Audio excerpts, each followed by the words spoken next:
Okay, this is 6.49, University Physics.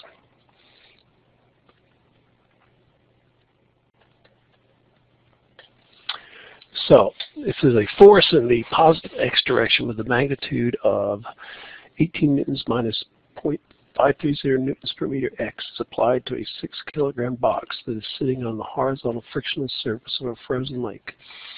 F of x is the only horizontal force in the box. If the force is initially at rest at x equals 0, what is its speed after it has traveled 14 meters? So this is, again, just I guess there's probably two ways you can solve this. There's probably Newton's second law, but you can also do it work and energy, and since this is the work and energy chapter, we'll do it using work and energy. So what that says is that the work, the conservative work in this case, the work is equal to the change in kinetic energy plus change in gravitational potential energy plus change in spring potential energy. Well, there's no spring, there's no change in height. So the only change we have is the change in kinetic energy. Actually, we'll do it during work, and then we'll do it using Newton's second law. But let's. So our change in kinetic energy is going to be 1/2 the mass times V final squared minus V initial squared. But V initial is 0 because it says it starts at rest. So all I have to do is figure out what the work is, and the work is going to be integral of F dx. Now, because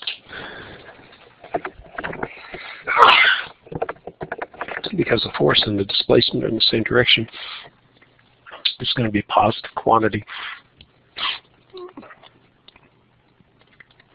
So all we have to do is integrate from x equals 0 to x equals 14 meters. The force is given by the equation 18 newtons minus 0.530 newtons per meter times x, whole thing times dx. So we have to integrate this. The integral of 18 newtons dx is 18x. So the integral of dx is x. The integral of this is x squared over 2. So we're going to divide 0.530 by 2, which is going to be 0.265, I think, newtons per meter x squared. And because we're doing a definite integral, we're going to draw this line from 0 to 14 meters. So what that means, we put 0 in there, we get 0. So all we really have to do is evaluate this at 14 meters.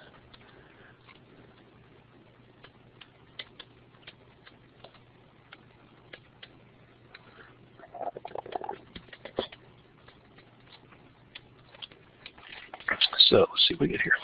18 times 14 minus 0.6265 times 14 squared, and I get 200. So x, or actually work, the work for this particular process is equal to 200, and work is joules. So what are we doing? Something's wrong here.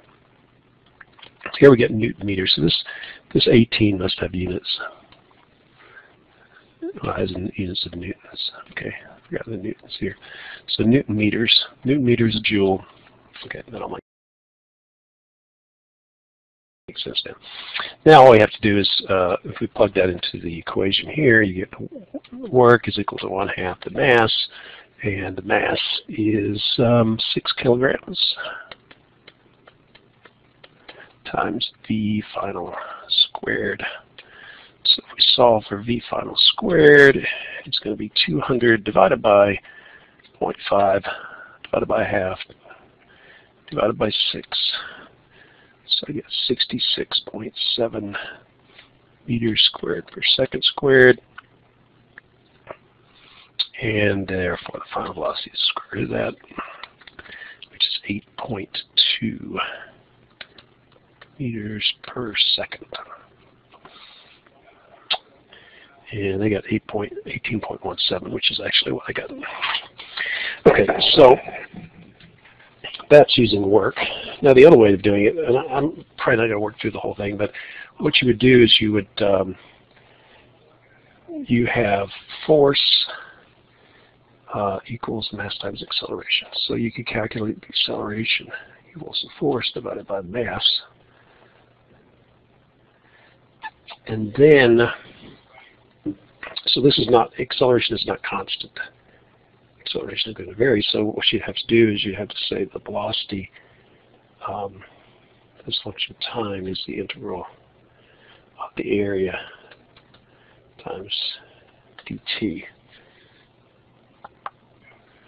Now the thing is that they don't give you a time, so what would you do? I think what you'd have to do, yeah, these are a lot harder. You'd have to figure out what the displacement is. You'd have to integrate your velocity as a function of time. Did you get your displacement? Then you'd use that displacement equation to find out what the solutions are at the time, the value of the time that work out correctly. And then you can plug that back into the velocity equation. So it is actually a lot easier to do this using energy than it is using and the other problem too is that force is a function of distance here, not as a function of time, so I'm not exactly sure how we do that. Anyway, so we're just going to use energy considerations.